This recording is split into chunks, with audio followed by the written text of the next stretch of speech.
Mesdames et messieurs, chers followers de l'émission, et si on en parlait, bonjour. Ah, c'est vrai, c'est vrai, c'est vrai. Vous avez parfaitement raison, ça fait un grand bail. Nous en sommes conscients, mais c'est vraiment indépendamment de notre volonté. Et nous vous présentons nos sincères excuses. Alors, pour ce numéro d'aujourd'hui, nous allons parler de l'extrémisme violent avec M. Wobossi Chakondo, expert en décentralisation et membre du comité interministériel de prévention et de lutte contre l'extrémisme violent. Si le thème vous parle, restez jusqu'à la fin. Et si ça ne vous parle pas, restez également jusqu'à la fin. De toutes les façons, on reste jusqu'à la fin.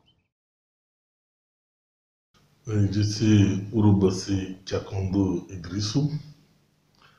Je suis un expert en décentralisation, spécialiste des analyses de politique publique, consultant formateur. Je suis responsable de l'ONG Partenariat pour le développement et la gouvernance en Afrique et du Centre d'observation et de promotion de l'état de droit.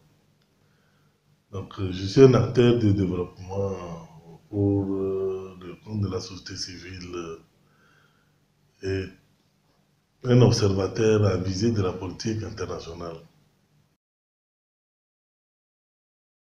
Oui, il y a un comité interministériel qui a été créé par le gouvernement et qui a sollicité un certain nombre d'acteurs, dont la société civile, les organisations religieuses, à savoir la religion musulmane, la religion catholique et les protestants, pour être aux côtés des organisations, des services étatiques. Et à ce titre, je suis membre de CIPLEV, Comité interministériel de lutte et de prévention de l'extrémisme violent au Togo. Et je suis le premier rapporteur de ce comité et qui est en charge de promouvoir ce que nous pouvons appeler une autre manière de gouverner la société, et pour éviter que ce qui se passe dans les pays voisins puisse nous arriver ici au Togo. Vous savez, durant les colloques que nous avons eu à organiser, même les Nations Unies, nous n'avons pas pu nous entendre si nous convenir à une définition claire. Parce que l'extrémisme violent, ayant plusieurs sources, plusieurs causes, sa définition reste toujours aléatoire. Mais nous pouvons tout simplement dire que c'est un événement qui amène un citoyen d'aller dans une position extrême qui aboutit à la violence. Oui, donc, si je voudrais définir l'extrémisme violent, c'est ce que je peux vous dire. C'est-à-dire que c'est un état d'âme par rapport à un citoyen qui est dans une situation de désespoir, dépassé, c'est-à-dire poussé, et qui l'amène à prendre une position radicale jusqu'à ce qu'il pense qu'il peut enlever la vie à son prochain. C'est ça l'extrémisme violent. Vous savez, très souvent, les gens utilisent les mots sans maîtriser les contours du djihadisme. Le djihadisme, dans la compréhension religieuse, est une lutte pour défendre les valeurs de la religion musulmane. Djihad, une guerre sainte. C'est-à-dire une guerre motivée par la défense d'un certain nombre de valeurs liées à l'islam. Mais le djihadisme aujourd'hui me semble être galvaudé parce que les gens utilisent djihadisme à chaque fois qu'on veut faire face à une injustice ou bien faire face à une revendication, pour faire face à un certain nombre de problèmes de société. Mais le djihadisme est normalement lié aux valeurs religieuses et plus particulièrement la religion musulmane. Donc, moi, je ne colle pas forcément l'extrémisme violent au djihadisme, au risque de dire que c'est la religion musulmane qui produit des extrémistes violents. Vous voyez? Donc, moi, il faut éviter d'aller vers cette compréhension qui donne l'impression que quand on est musulman, on est djihadiste, ou bien quand un musulman commet un acte violent, on dit que c'est la religion. Non, il ne faut pas lier ça à la religion. Ce n'est même pas la peine de lier ça à une ethnie. Parce que ce n'est pas parce que je suis musulman, Kotokoli, qu'on va dire que tous les Kotokoli sont des djihadistes, tous les Kotokoli sont ceci. J'ai mon comportement, ma compréhension de la société, mes propres problèmes qui sont liés en moi et qui motivent mes actions, mon comportement. Donc, par rapport à cela, ce n'est pas la même chose que vous allez voir chez un autre Kotokoli qui est comme moi, mais qui est musulman, mais qui n'a pas les mêmes réflexes. Donc, dans cette affaire de djihadisme ou de l'extrémisme violent, il faut éviter d'indexer une religion ou une ethnie pour mieux comprendre le phénomène. Le phénomène est un phénomène social de revendication basé sur un certain nombre de, je ne sais pas, sur un certain nombre de besoins, je ne sais pas. C'est-à-dire, il faut nécessairement que les gens arrivent à manifester quel est l'objet de leur réaction. Parce que quand tu parles de djihadisme, cela veut dire que je revendique qu'on reconnaisse un certain nombre de valeurs et la place de la religion musulmane. Mais à partir du moment où ce n'est pas ça que je fais, on ne peut pas dire que l'extrémisme violent que j'applique ou bien l'extrémisme violent que je suis va dans le sens du djihadisme. Le djihadisme est carrément religieux. Évidemment, l'extrémisme violent, même dans nos familles, nous pouvons le dire que nous le vivons tout le temps. L'extrémisme violent, c'est quand une femme avec son mari qui se querelle sur un certain nombre de principes, sur un certain nombre de valeurs à partager et que ça n'a pas l'air d'aller. Et puis en même temps, on commence par casser tout dans la maison. On casse la télé, on casse la radio. Mais il y a des gens qui sont allés jusqu'à tuer leurs femmes. Vous êtes extrémistes. Parce que l'extrémisme en tant que tel n'est pas un problème. C'est quand ça va dans la phase de violence. Oui, l'extrémisme, c'est prendre une position radicale par rapport à un problème de société.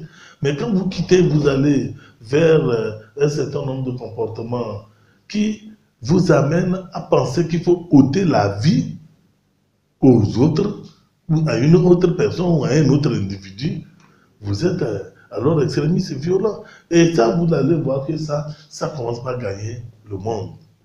Ça commence pas à gagner le monde parce que nous pouvons, sans justifier le comportement des extrémistes violents, dire que il y a l'injustice sociale qui grandit dans le monde actuel, il y a des incompréhensions basées sur les valeurs de la société, il y a l'alcoolisme, il y a la drogue, tous ces éléments appuyés par la recherche du mieux-être amènent à développer ce que nous appelons l'extrémisme violent.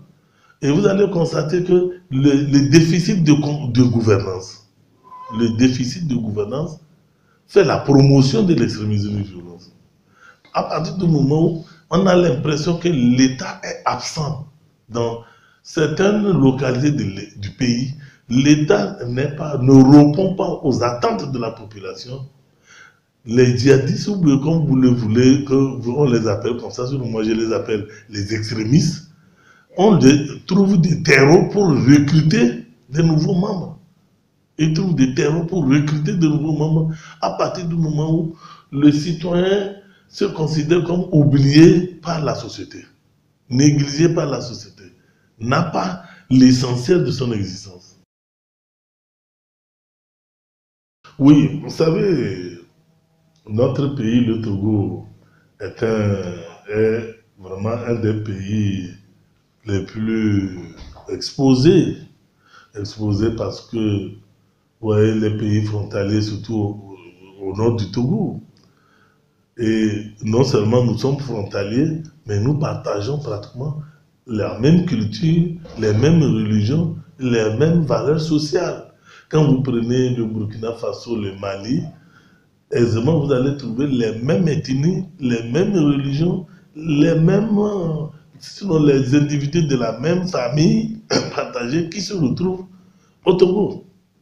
Et par conséquent, le Togo est plus exposé pour faire face à cet événement, sans oublier que nous avons un port en eau profonde, où nous avons le matériel nécessaire qui alimente les extrémistes. Vous savez qu'on fabrique les motos au Togo, il y a de l'essence ici au Togo, essence frélatée, donc ce que nous appelons Baudet. Donc voilà, ça c'est des produits qui alimentent les extrémistes violents pour les permettre d'exister et de travailler. Donc par conséquent, le Togo a pris un certain nombre de dispositions pratiques pour prévenir. Et là, je vais vous en parler sur deux phases essentielles. C'est-à-dire qu'il y a les dispositions institutionnelles et les dispositions opérationnelles. Les dispositions institutionnelles, c'est que nous avons revisité l'arsenal juridique qui permet aujourd'hui de poursuivre un extrémiste, un terroriste. Alors que dans le code pénal ancien, il n'y avait pas ce phénomène-là, donc on n'avait pas pris ça en compte. Donc nous avons revu le cadre juridique qui permet aujourd'hui de poursuivre un extrémiste. Et puis deuxième chose, nous avons le cadre qui permet de lutter contre la cybercriminalité. Donc le Togo a pris des dispositions sur le plan juridique pour faire face à ce phénomène. Le Togo a pris encore des dispositions organisationnelles, ou j'ai appelé opérationnelles. Il y a la redimensionnalisation de l'armée. Au niveau de chaque région, il y a un état-major. Donc, la région de Savane a un état-major, la région centrale a un état-major, la région de la Kara, la région des plateaux, la région maritime. Ça, c'est pour permettre à l'armée d'être partout et suivre les événements et être proche de la population.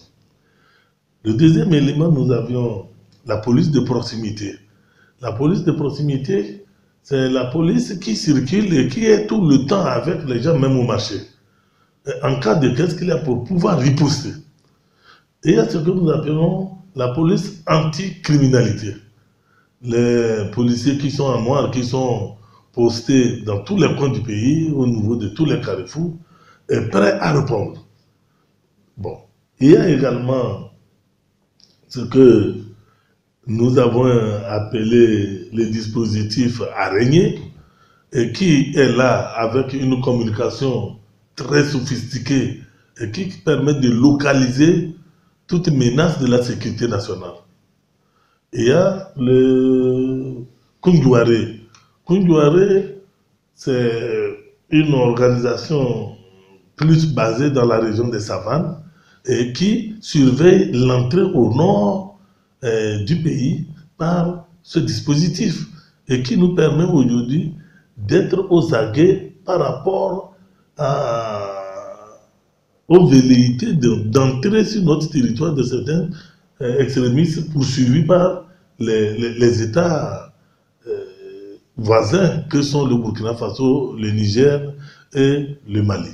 Et là, Kounyouare m'a permis, de suite à la demande du Burkina Faso, que certains éléments et le Mali, certains de leurs éléments ont commis des crimes et ils ont fui pour rentrer au Togo. Le Togo les a arrêtés et a mis à la disposition de leur pays.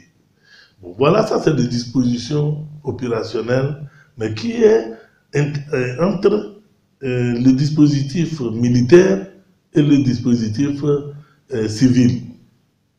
Vous allez constater que nous avons, parce que la force militaire seule ne permet pas de régler ce problème d'extrémisme dans le pays, tel que je l'ai dit un peu plus haut. Donc il y a ce que nous appelons le comité interministériel de lutte contre l'extrémisme violent, et qui a des objectifs qui complètent des actions de l'armée. Et eux, c'est des civils parce que c'est des gens composés de différents ministères. Il y a le ministère du développement à la base, le ministère de la planification, le ministère de l'éducation, le ministère de l'agriculture, les organisations de la société civile, les organisations religieuses, et qui a une organisation en palier. C'est-à-dire que le niveau 1, nous avons le comité de suivi, le comité national de suivi, et qui est composé de 6 ministres, sinon 6 ministères, mais qui est là pour suivre ce que le comité technique réalise comme action. Et ça, le comité technique qui est composé des mêmes ministères, mais élargi aux ministères sectoriels qui sont chargés du développement du pays. Donc, parce que nous avons constaté que dans certains pays, c'est parce que les citoyens pensent que leur milieu n'a pas été pris en compte dans la planification du développement que ça pose problème. Donc, au niveau du CIPLEV national, et encore maintenant, avec ses démembrements, les démembrements sont au niveau, il y a CIPLEV préfectoral, mais il y a CIPLEV aussi au niveau des cantons. Et au niveau préfectoral, le préfet est le président du comité préfectoral. Donc, qui centralise les difficultés, sinon les données remontées par les comités cantonaux. Les comités cantonaux ont à leur tête les maires. Donc, les maires sont les présidents des comités cantonaux. Et ces maires-là sont normalement le relais ou le passage pour le développement au niveau de chaque localité. Donc, dans l'élaboration des politiques publiques de développement, les maires doivent tenir compte d'un certain nombre de préoccupations des populations et remonter ça au niveau de CIPLEV national, au niveau de la préfecture d'abord. Le préfet remonte au niveau national et nous, on met ça à la disposition du comité de suivi qui, à son tour, centralise et fait un développement en Conseil des ministres pour voir quelles sont les dispositions qu'il faut prendre.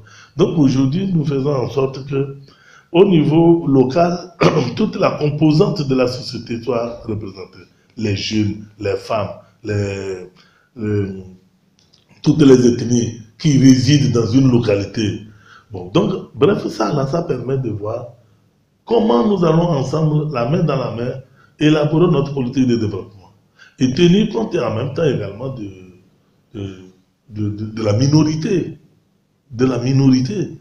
Donc voilà, ça c'est des dispositifs que le gouvernement togolais a pris pour prévenir et faire éviter ce genre de comportement dans notre pays.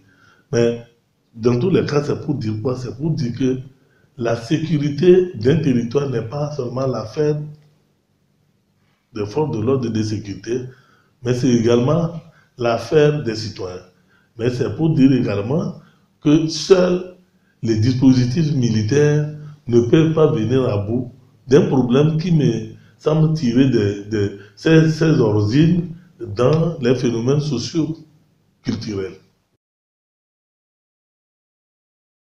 Oui, le conseil que je donne à la population togolaise, c'est de ne pas nous laisser distraire. C'est de ne pas nous laisser embobiner.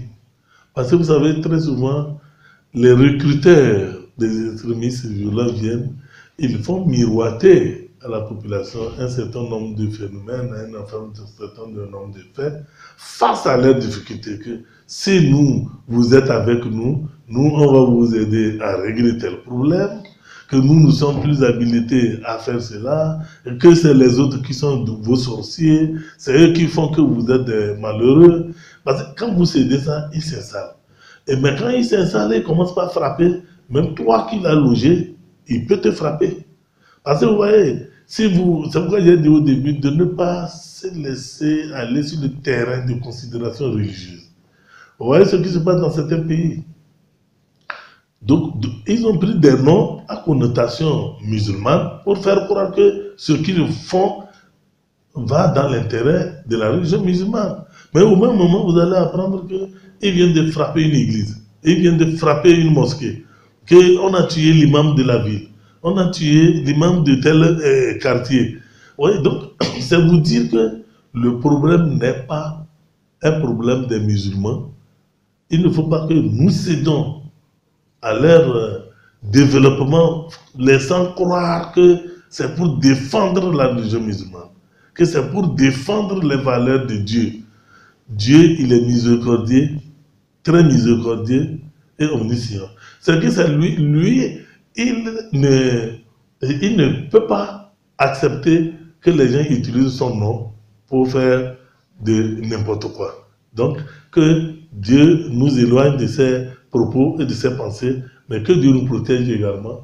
Parce que celui qui est plus protégé, c'est celui avec qui Dieu éloigne le Satan vers lui. Nous voilà ainsi arrivés, mesdames et messieurs, à la fin de notre émission « Et si on en parlait ?» qui avait eu pour l'invité du jour M. Urhobosi Tchakondo, membre du comité interministériel pour la prévention et la lutte contre l'extrémisme violent. J'espère maintenant que vous cernez les contours de l'extrémisme violent et que vous savez à présent ce que le Togo est en train de faire pour lutter et pour prévenir contre ce phénomène. Alors, si cette vidéo vous a plu, n'hésitez pas de liker, de commenter et de partager. Et si vous n'êtes pas encore abonné à notre chaîne, c'est le moment de le faire. Et également, nous vous invitons à suivre nos autres vidéos juste par là. Merci et à la prochaine. Bye bye.